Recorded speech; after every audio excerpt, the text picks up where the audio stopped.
Hello, my name is Michael Worthington. I'm a dendrochronologist. I was trained in England where I dated probably 1,000 buildings. I've been over in America for the last 12 years dating buildings, and I've done probably another 500 or 600. Today we're at a place called Sycamore Tavern, and what we're trying to do is date the primary phase of the building. And the technique we're going to use is called dendrochronology. And dendrochronology basically uses the timber in the building to date it. As a child, you would go out into the forest and you would look at trees that were cut down and you count the rings in them, and you'd be able to say this tree was 100 years old, 200 years old. If you actually look closer, you should actually see the rings were actually different sizes. So the difference in sizes depend on the climate. So the tree is recording climate. So warm, wet year, you'll get a wide ring, and a drought year, you'll get a narrow ring. And over a long sequence of time, that becomes a unique sequence. So because you cut the tree down, or you found that you cut the tree down, you actually know the date of the outside ring, so you can assign the date all the way back on your sample.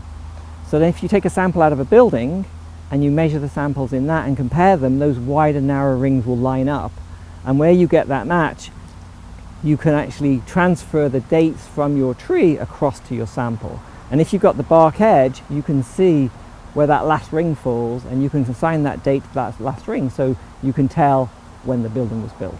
So the wide and narrow rings in our sample and the wide and narrow rings from our building should match together. So we have a computer program that basically will take this set of data, and we don't just use one set of data, we'll be using 1,000 sets of data from this area. So from buildings, churches, barns, from living trees, and we basically match our sample against all of that. So it's not just one sample like one tree, it's actually thousands of bits of data.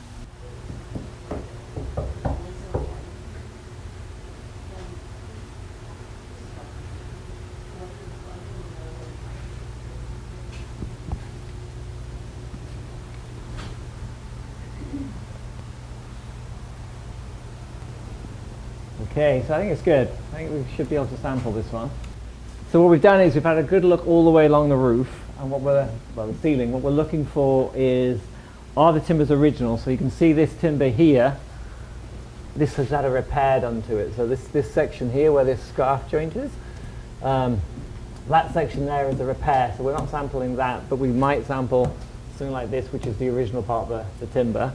So we're basically looking for timbers like this one. So we're looking for bark edge, so the bark would have been on this chamfer here, and then we're also looking to see how many rings are in the timbers.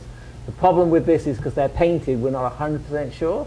So what we'll do is we'll take a sample and count the rings in the sample, and if we have more than 50 annual rings, we'll carry on looking for more, just like this one. See here where somebody's come along with a big adze and then chunk, chunk, chunk, chunk, chunk, and cut the sapwood off. So we don't want to sample there, we want to sample places where they missed it. So there's a little bit there where they've missed it.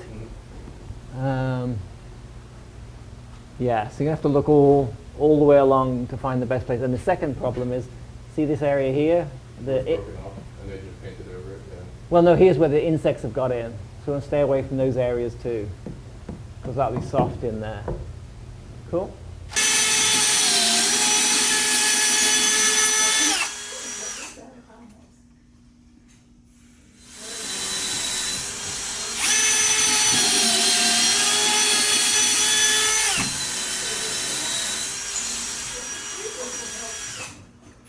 The core is still inside. We're just going to use this tool to get it out.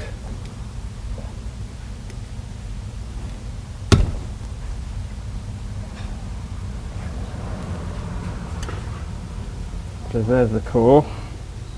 And this little piece here just will fit on there. And that'll give us from the bark edge almost to the middle of the tree.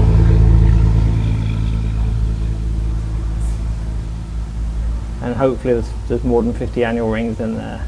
So that's a good sample.